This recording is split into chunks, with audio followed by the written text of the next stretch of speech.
Aitäh, head kolleegid! Mina räägin täna Viljandi liikluskorraldusest. Ja ma arvan, et see on asjakohane ja ajakohane selle tõttu, et meil tuleb täna ka see ametliku volikogu päevakorrapunktina arutelule, mis puudutab Viljandi linna tasulist parkimist, ja need liikluskorralduslikud teemad on Viljandis olulised. Aga ma ei haara kogu linna, selleks ei ole mul aega ja ka valmisolekut. Ma keskendun eelkõige Tartu ja Lossi tänava ristmikule ja kesklinna liikluskorraldusele. Ja ma palun, et taustaks, kui on võimalik, see esimene pilt ka panna siia volikogu liikmetele vaatamiseks, siis, et kõik näevad, millest me räägime. Ja minu mure, ütlen kohe, on ajendatud selle ristmiku liikluse korraldusest, mis on vastuolus Viljandi linna varasemate liikluskorralduslike otsustega, mis on vastuolus vana linna liikluskorraldusega tervikuna ja mis ei vasta ka linna ehituslikele tingimustele.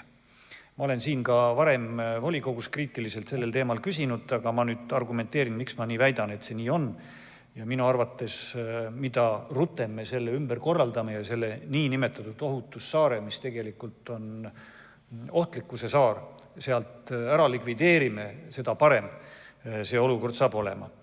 Mina olen ka nüüd seiranud, kuna ma küsisin eelmisel volikogu istungil linnapea käest, et kas on plaanis selle ümber korraldada ja nii edasi, ja siis linnapea vastas, et seirame, vaatame, teeme statistikat ja siis otsustame. Aga saar on sinna tekkinud, ma ei tea, eks täna kuuleme, mis see seiramine ja statistika siis meile andnud on.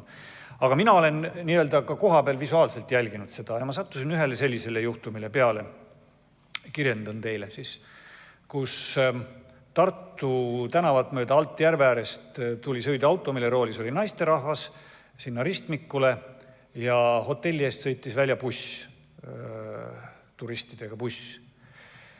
Ja see buss siit, näete see kass, minu arust tänaseks on see kass sealt kadunud, aga sel hetkel oli see kass, see on umbes 6 aega tagasi tehtud pilt.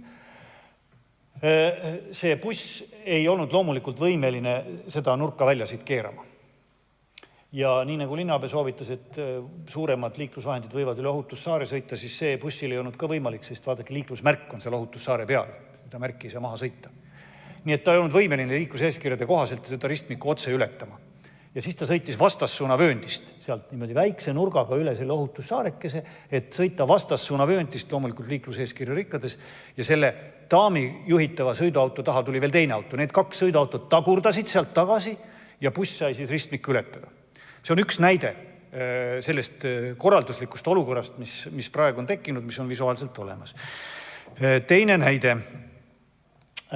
Leedu numbrimärgiga suur veoauto, kes ilmselt GPS-i juhatamise teel oli sinna sattunud, kes suure tõenäosusega soovis sinna Mivar-Viiva või mis ta seal on, eks ole, sinna sõita. Aga ta oli pikk järelhaaglisega auto, ta ei keeranud seda parem pööret välja sealt poolt, et minna Lossi tänavale. Ja siis ta sõitis vasakpöördesse üle ka osaliselt selle ohutussaare ja jõudis sinna Munakivi tänavale ja sealt kaudu siis ilmselt välja. Mina teda ei jälitanud, aga sellised juhtumid. Ja mina küsin, et ma ei saa aru, milleks me sellist regulatsiooni tõesti teeme. Ja kui kaua me vaatleme seda kehtivat olukorda. Ja mida see nüüd siis on ohutamaks muutunud. Ja siin ma Harri sõnu võin kinnitada, ma ka uurisin ja küsisin, et palju siis seal reaalselt liiklusõnnetusi juhtunud on ja et mis see probleem on. Ja väideti, et ei, kiiruse ületamisega seal ka ei ole, et seal kihutatakse selle ristmiku puhul või et seal oleks ohvritega või inimestega juhtunud väga palju õnnetusi.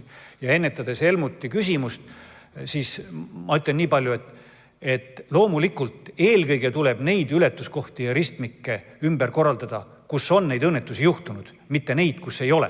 Nii et kindlasti me ei võta seda kriteeriumiks, et peab juhtuma, aga kuna meil linnas on palju ohtlikumaid kohti kui see ristmik, statistika järgi, õnnetuste järgi, olgu see Tallinna tänava ülekäigurajad või mis muud, kus on ka inimesi surma saanud, et pigem neid ohutumaks muuta kui sinna, kus seda ohtu ei ole, et mida me seal likvideerima läksime selle ümberkorraldusega.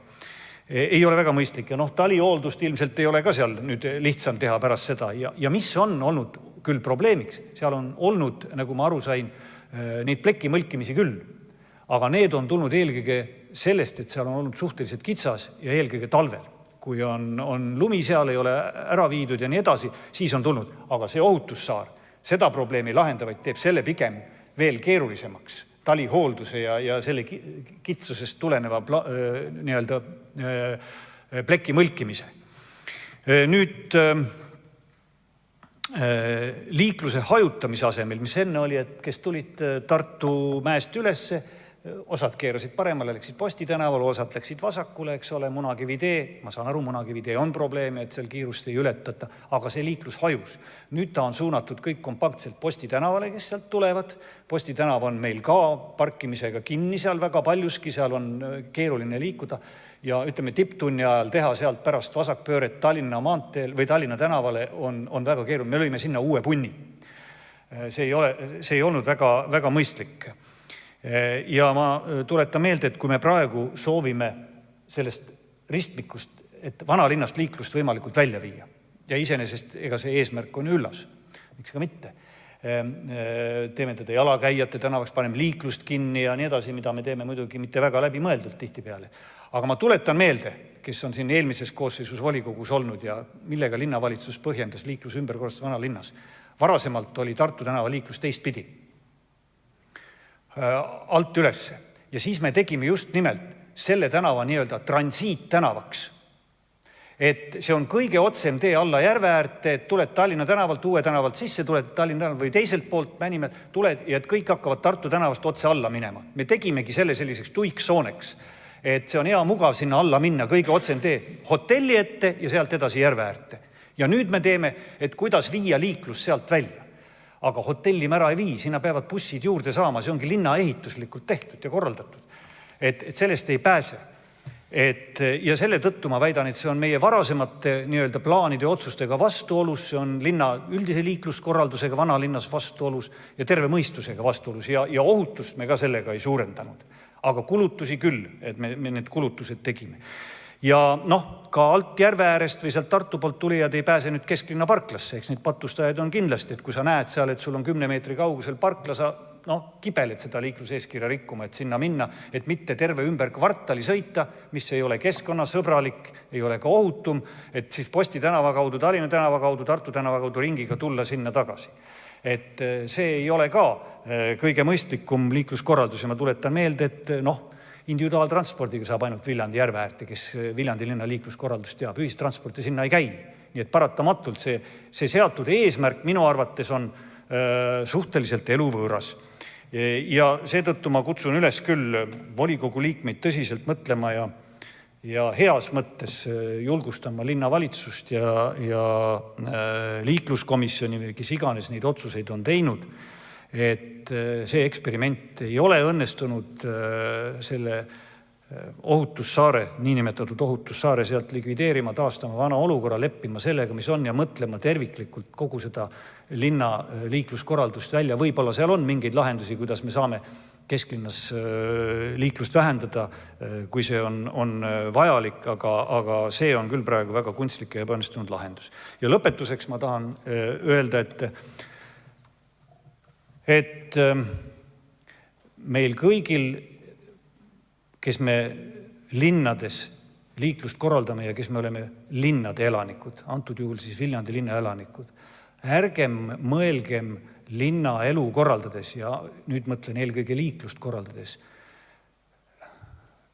enesekeskselt, linna inimese keskselt, kes elab kesklinnas ja leiab, et küll on tore käia jala, kõik peaks olema mul jalakäigu või jalgrattasõidu kaugusel mugavalt ja keskkonnasõbralikult, et siin on lasteaed, seal on kool, seal on kauplus, siin on mul perearst, ma saan kõik kätte.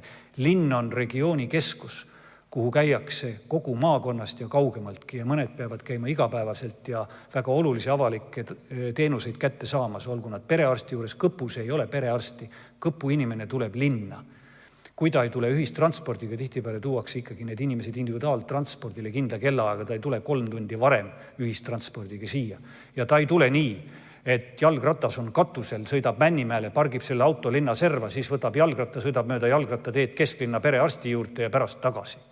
Et mõelgem natukene, et linn on ühe piirkonna regiooni keskus ja me korraldame kõigi nende jaoks, kellel on vältimatult vajalik oma individuaaltranspordiga autoga tulla linna ja ta mitu korda ei istu ka ümber ja kui ta ka ühistransporti näiteks peaks kasutama Õisust või kust iganes tulles, tal võib-olla on mitu kilomeetrit enne, kui ta sinna Õisu bussi peale saab.